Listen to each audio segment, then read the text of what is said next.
Morning friends, standard 12 अर्थशास्त्र unit 1 अर्थशास्त्र में आलेख। गई काले अपने अमुक विद्यार्थीओनी मांगणी हती ए मुजब पेज नंबर 116 थी 118 विदेश व्यापारना छेल्ला पेजनु रिविजन कराव्युं। हवे मित्रों 3 चैप्टर चलाववाना बाकी है 1, 10 एंड 11। 1, 10 एंड 11 आ 3 चलाववाना बाकी है। तो मित्रों सौथी पहला आ 3 चैप्टर चलावीने ए पछी जोशी साहेबे चलावेला चैप्टरनु हूँ थोड़ू स्पीड में रिविजन करीने आपणे तरत ज पेपर सोल्यूशन पर जतु रहेवुं छे। आपणो प्रयत्न एवो छे के पेपर सोल्यूशन ने जेम बने एम वधारे टाइम मळे। अलग अलग कंपनीना पेपर सेट बहार पड़ता जशे। उतराण पछी शरू थशे। आपणे मैक्सिमम पेपर क्लासरूम में सॉल्व कराववा छे। मित्रों एक वस्तु याद रखजो, पास थवाय बुक वाँचीने पास थवा माटे बुक वाँचवी पड़े, परंतु स्कोरिंग माटे पेपर सॉल्व करवा पड़े। जेटला वधारे पेपर सॉल्व करशो एटला वधारे मार्क आवशे। तो मित्रों तमारा मार्क मारी प्रेस्टीज है।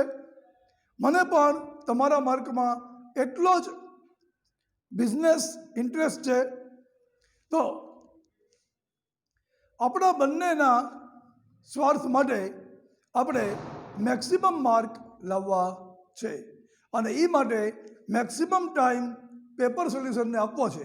पण सिलेबस पूरो करवामां 3 चैप्टर बाकी है 1, 10 અને 11। एमांथी पहलू चैप्टर अर्थशास्त्र में आलेख। मित्रों आलेख तमे छेक नाना धोरणथी आलेख अने आकृति दौरता आव्या छो। तमारामांना नबळामां नबळा विद्यार्थीने पण आलेख अने आकृति दौरता आवड़े छे। स्टैंडर्ड 5, 6, 7, 8 में तमे आकृतिओ दौरी छे। मित्रों 9मा धोरणथी फ्रॉम स्टैंडर्ड 9 तमे पद्धतिसरना आलेख अने आकृति दौरिया छे। 9मा में 10मा में तमने एक्जाम में आलेखनु एक अलग पत्तू आपता।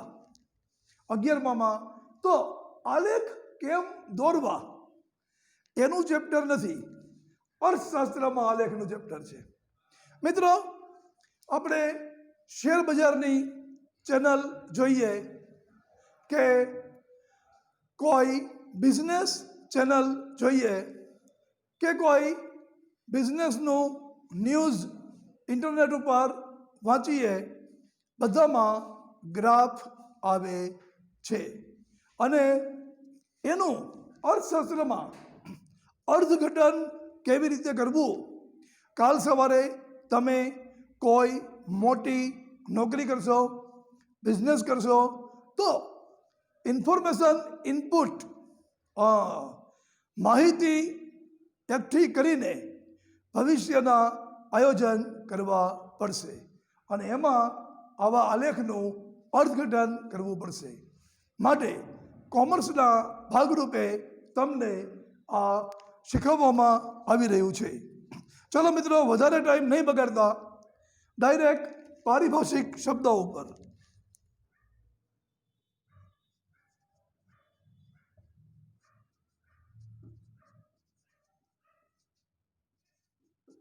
पारिभाषिक शब्दों सौथी पहला आकृति। आकृति शू तमने बराबर खबर छे? પરંતુ આકૃતિનો ઇકોનોમિક્સમાં અર્થ શું? બિઝનેસ ઇન્ફોર્મેશનમાં આકૃતિનો અર્થ શું? કાર્યકારણનો સંબંધ ધરાવતા કાર્યકારણનો સંબંધ ધરાવતા ચલો વચ્ચેનો સંબંધ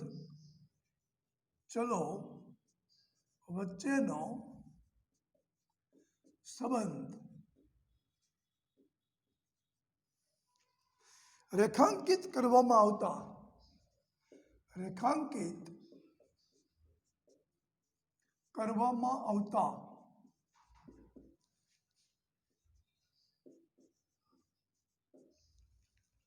જે ચિત્ર મળે તેને આકૃતિ કહેવાય.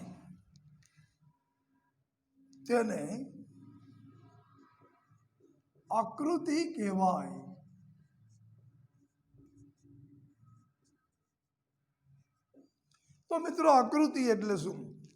કાર્યકારણનો સંબંધ ધરાવતા ચલ. બરાબર, ચલ તમને ખબર જ છે, બે સ્કેલ, OX ઉપર એક આપ્યું હોય, OY ઉપર બીજું આપ્યું હોય. કાર્યકારણનો સંબંધ હોવો જોઈએ ભાઈ.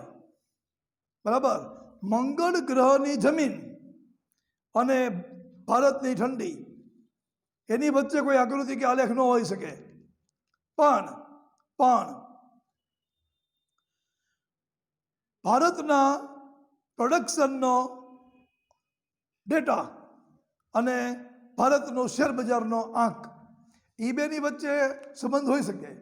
તો કાર્યકારણનો સંબંધ ધરાવતા ચલ, OX ઉપર એક, OY ઉપર એક, એ ચલ વચ્ચેનો સંબંધ રેખાંકિત કરવામાં આવે. એમના સંબંધને શબ્દોથી સમજાવવામાં ન આવે, પણ રેખા દોરીને સમજાવવામાં આવે. તો જે ચિત્ર મળે તેને આકૃતિ કહેવાય. પછી આલેખ.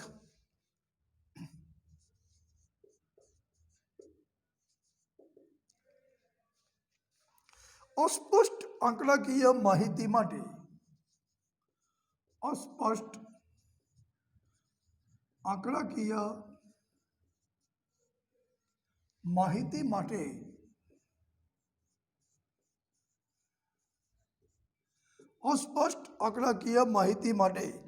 આંકડાશાસ્ત્રની મદદથી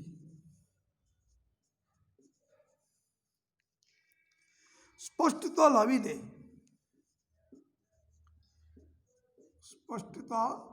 લાવીને દોરાતું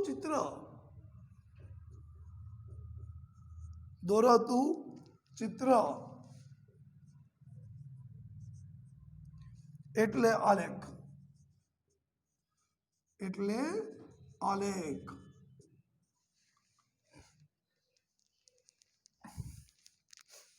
આલેખ એટલે શું?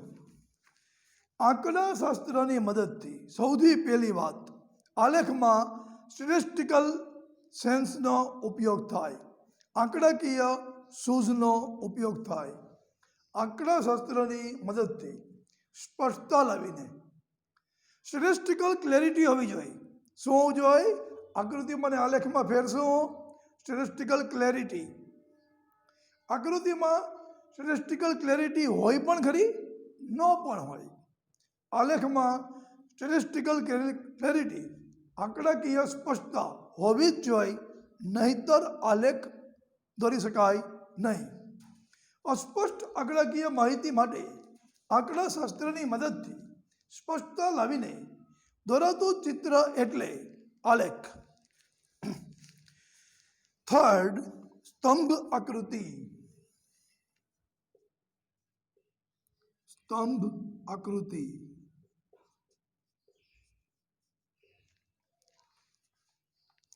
જ્યારે કોઈ એક ચલના મૂલ્યને કોઈ એક ચલના મૂલ્યને વિવિધ વિભાગો વચ્ચે વહેંચવામાં આવ્યા હોય, વિવિધ વિભાગો વચ્ચે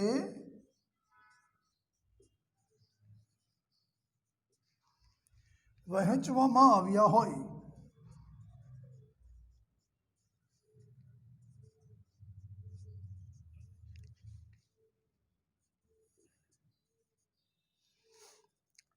ત્યારે દરેક વિભાગ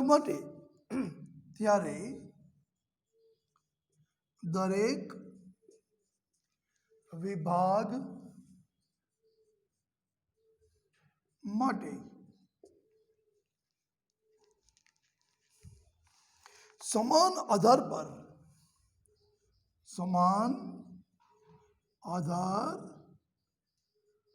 પર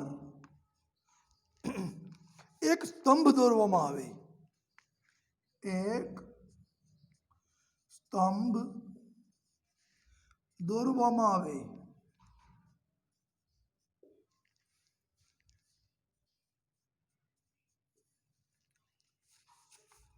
અને સ્તંભની ઊંચાઈ તે મૂલ્ય દર્શાવે,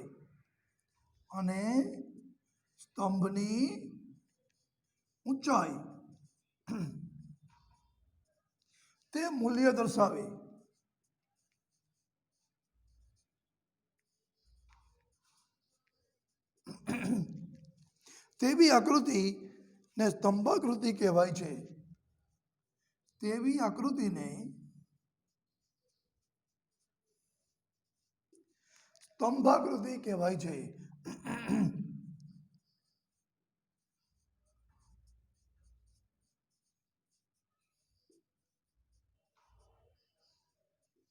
બરાબર.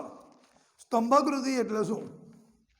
જ્યારે કોઈ એક ચલના મૂલ્યને વિવિધ વિભાગો વચ્ચે વહેંચવામાં આવ્યા હોય, ચલનું મૂલ્ય એક જ વિભાગ ન હોય, પણ એ ચલના મૂલ્યને એક કરતાં વધુ વિભાગમાં વહેંચવામાં આવ્યું હોય, ત્યારે દરેક વિભાગ માટે સમાન આધાર પર એક સ્તંભ દોરવામાં આવે.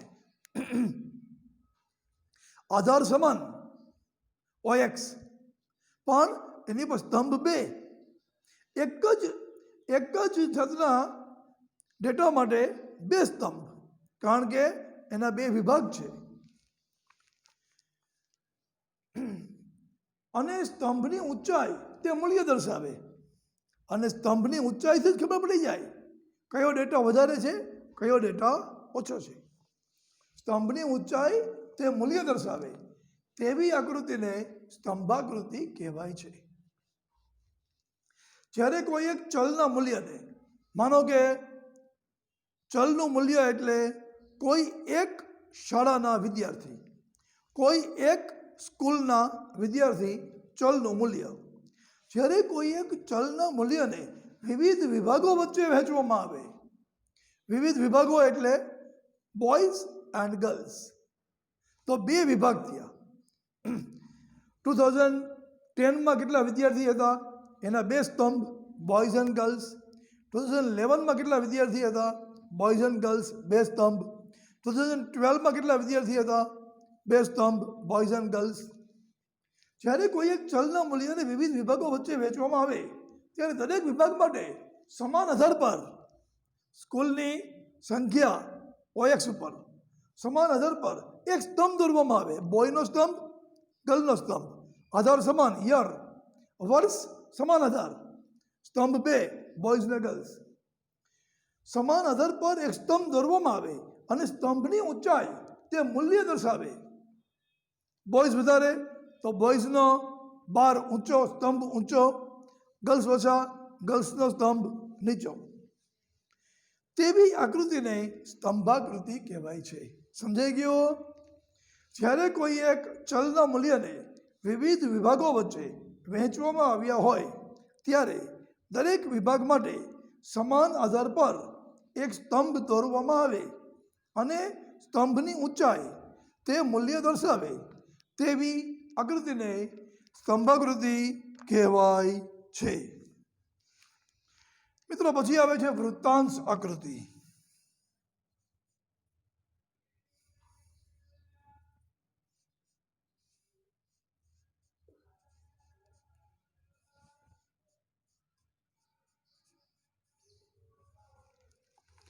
કુલ માહિતીના પેટા વિભાગોને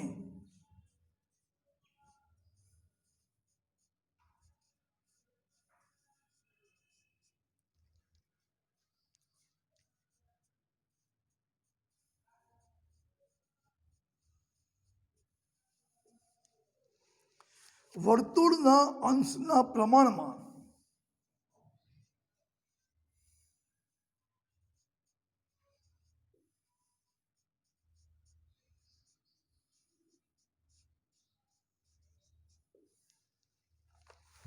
જ્યારે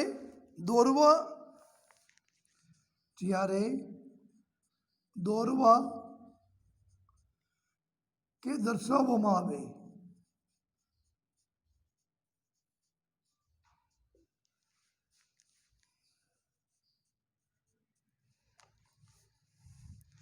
ત્યારે તેવી આકૃતિ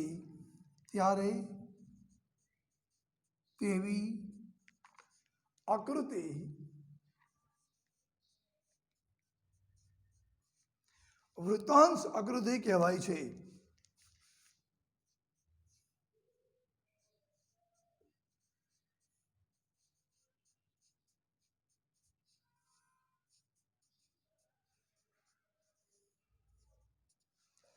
જો મિત્રો વૃત્તાંશ આકૃતિ એટલે શું? કુલ માહિતીના પેટા વિભાગોને વર્તુળના અંશના પ્રમાણમાં જ્યારે દોરવા કે દર્શાવવામાં આવે. વર્તુળના અંશના પ્રમાણમાં સમજાણું? વર્તુળના અંશ કેટલા? 360. વર્તુળના અંશ 360. બરાબર. હવે કોઈ એમ કે એક માહિતી 10% છે તો એ 36 અંશ આપણે એને આપશું અને એને આપણે એક કલરથી રંગશું તો શું થયું કે એ માહિતી આપણે 10% દર્શાવી દીધી. એમ કે બીજી એક માહિતી 15% છે. બરાબર. તો વર્તુળ 360 અંશનું 10% તો આપણે 54 અંશને માપીને એને એનાથી રંગી દીધું. બરાબર. તો ખબર પડે કે આ માહિતી 36 છે, આ માહિતી 54 છે. બરાબર. 15%. હવે મજાની વાત એ છે કે આપણે બિઝનેસ ભણી છીએ, જીઓમેટ્રી નહીં. કોમર્સ ભણી છીએ, ભૂમિતિ નહીં. એટલે આ અંશ આન્સર પેપરમાં કોઈ બરાબર રેડિયસ લઈને માપવાનું નથી. બરાબર. તમારું અંદાજે માપ સાચું હોવું જોઈએ. એકદમ પ્રિસાઇઝ ન હોય તો ચાલે. એ એક ફાયદો છે. કારણ કે કોમર્સ છે, ભૂમિતિ નથી. ચાલો તો મિત્રો, વૃત્તાંશ આકૃતિ એટલે શું? કુલ માહિતીના પેટા વિભાગોને વર્તુળના અંશના પ્રમાણમાં જ્યારે દોરવામાં કે દર્શાવવામાં આવે ત્યારે તેવી આકૃતિ વૃત્તાંશ આકૃતિ કહેવાય છે. વૃત્તાંશ આકૃતિ કેવી હોય? વર્તુળાકાર. વૃત્તાંશના કુલ અંશ કેટલા? 360. બરાબર. ચાલો તો મિત્રો, પારિભાષિક શબ્દો શીખી લીધા છે. હવે આપણે ડાયરેક્ટ ચેપ્ટર ઉપર જઈએ.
સૌથી પહેલા પેજ નંબર 1 ઉપર આકૃતિ.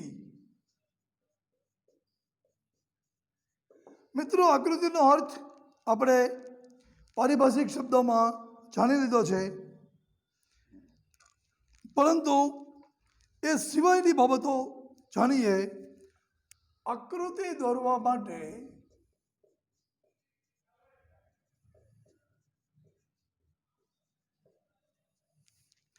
આંકડાશાસ્ત્રનું જ્ઞાન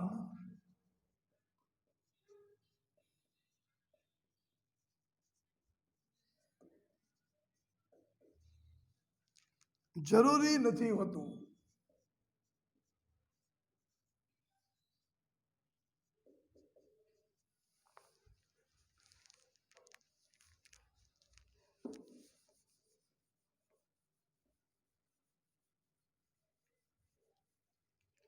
આકૃતિ દોરતી વખતે આંકડાશાસ્ત્રનું જ્ઞાન જરૂરી હોતું નથી. મિત્રો, એસએસસીમાં તમે બધા જ સાયન્સ ભણતા હતા. એમાં તમે આંખની આકૃતિ, કાનની આકૃતિ દોરતા હતા, પણ ત્યારે તમે સ્ટેટિસ્ટિક્સ ભણ્યા નહોતા, તો પણ આંખ કાનની આકૃતિ દોરતા હતા. તો આકૃતિ દોરવા માટે આંકડાશાસ્ત્રનું જ્ઞાન જરૂરી હોતું નથી. વિતરણ અસતત હોય, વિતરણ અસતત હોય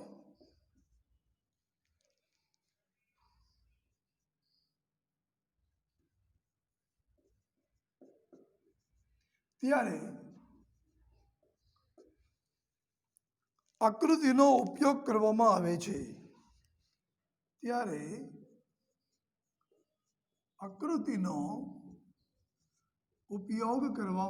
છે.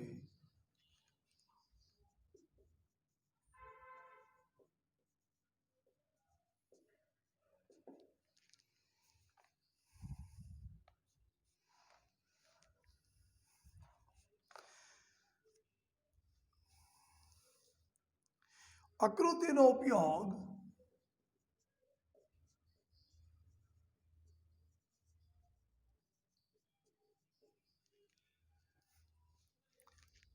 વિજ્ઞાપન કંપનીઓ,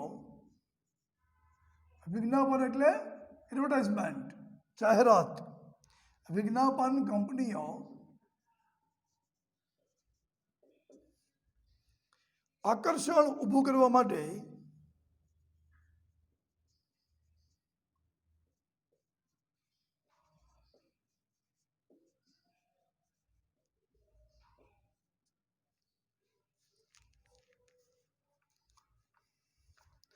સરકાર કોઈ માહિતી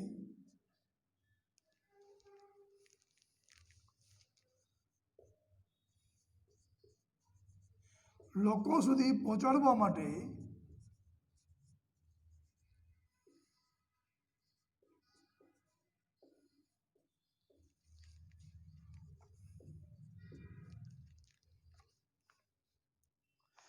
સામાજિક સંસ્થાઓ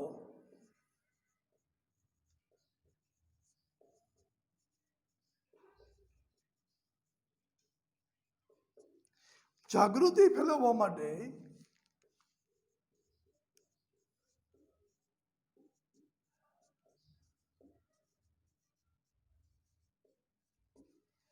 આકૃતિનો ઉપયોગ કરે છે.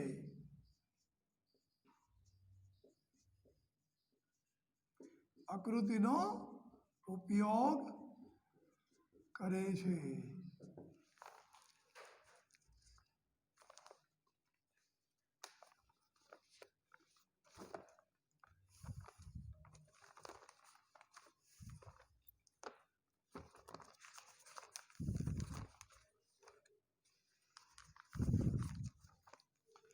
તો મિત્રો, આકૃતિ દોરવા માટે આંકડાશાસ્ત્રનું જ્ઞાન જરૂરી નથી. એ જ રીતે આકૃતિને સમજવા માટે પણ આંકડાશાસ્ત્રનું જ્ઞાન જરૂરી નથી. વિતરણ અસતત હોય ત્યારે આકૃતિનો ઉપયોગ કરવામાં આવે છે. બરાબર. આકૃતિનો ઉપયોગ વિજ્ઞાપન કંપનીઓ એડવર્ટાઇઝમેન્ટ માટે આકર્ષણ ઊભું કરવા માટે, એડવર્ટાઇઝમેન્ટમાં કોઈ આકૃતિ હોય તો એ વધારે ઇફેક્ટિવ રહે. સરકાર કોઈ માહિતી લોકો સુધી પહોંચાડવા માટે કોરોનામાં સરકાર છાપામાં ન્યૂઝપેપરમાં જાહેરાત આપે તો એમાં માસ્કનું ચિત્ર હોય, બરાબર, બે વ્યક્તિ વચ્ચે સોશિયલ ડિસ્ટન્સનું ચિત્ર હોય, બરાબર, સેનેટાઈઝર ને સાબુનું અને વહેતા નળનું ચિત્ર હોય. તો આવી રીતે સરકાર કોઈ માહિતી લોકો સુધી પહોંચાડવા માટે અને સામાજિક સંસ્થાઓ જાગૃતિ ફેલાવવા માટે, સામાજિક સંસ્થાઓ સ્ત્રીઓની ઘરમાં મારઝૂડ અટકાવવા કોઈ જાહેરાત આપે તો એ એક કાયદેસરનો ગુનો છે એવું કહેવા માટે એક મહિલા હેલ્પલાઇનની પોલીસ વાનનું ચિત્ર અને બીજું હાથકડી પહેરેલા પુરુષનું ચિત્ર એના દ્વારા એક ઇફેક્ટ ઊભી કરે કે ઘરમાં સ્ત્રીને મારશો તો પોલીસ આવીને પકડી જશે. સામાજિક સંસ્થાઓ જાગૃતિ ફેલાવવા માટે આકૃતિનો ઉપયોગ કરે છે. ચલો પછી નેક્સ્ટ આલેખ.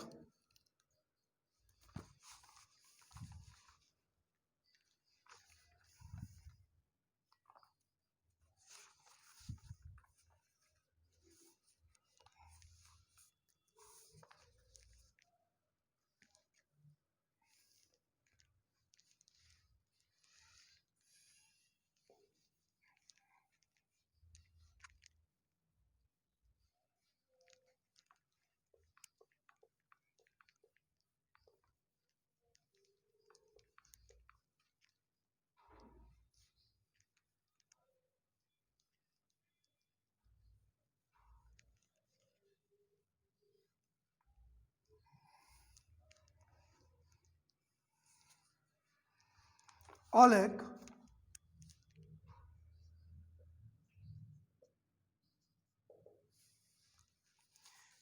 આલેખ અવલોકિત માહિતીનું ચિત્ર દ્વારા પ્રતિનિધિત્વ કરે છે. આલેખ અવલોકિત માહિતીનું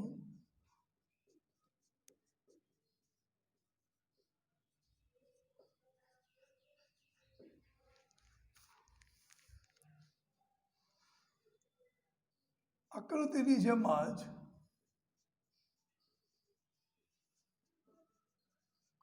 પ્રતિનિધિત્વ કરે છે.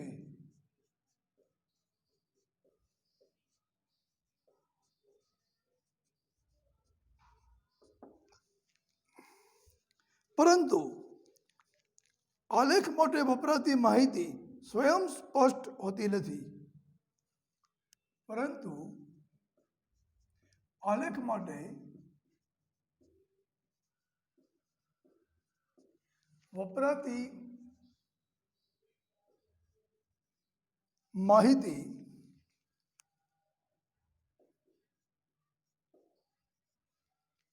સ્વયં સ્પષ્ટ હોતી નથી.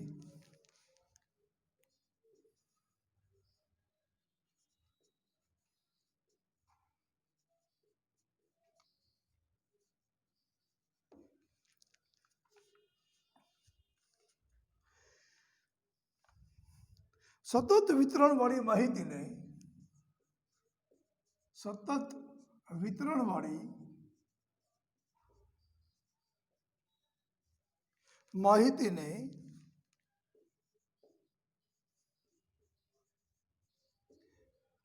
આલેખ દ્વારા દર્શાવી શકાય છે.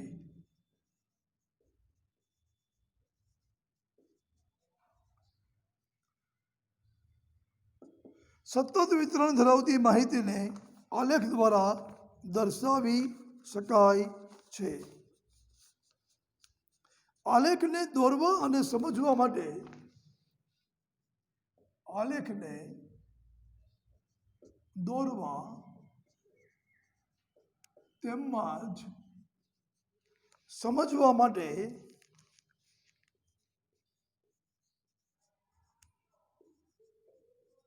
આંકડાશાસ્ત્રનું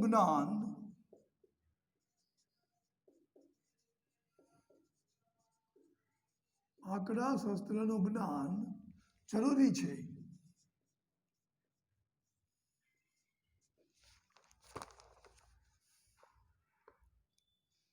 ચોક્કસ સ્કેલ માપ વિના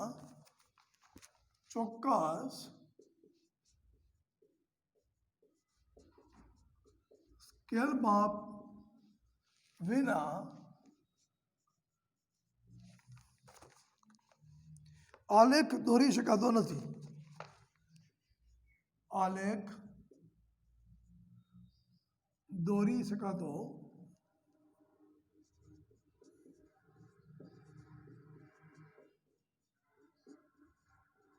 નથી.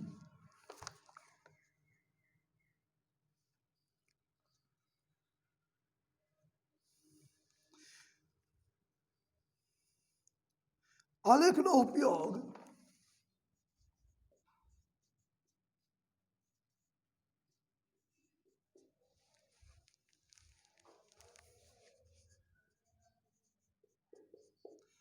સંશોધનકારો દ્વારા તેમજ ઉચ્ચ શિક્ષણમાં થાય છે.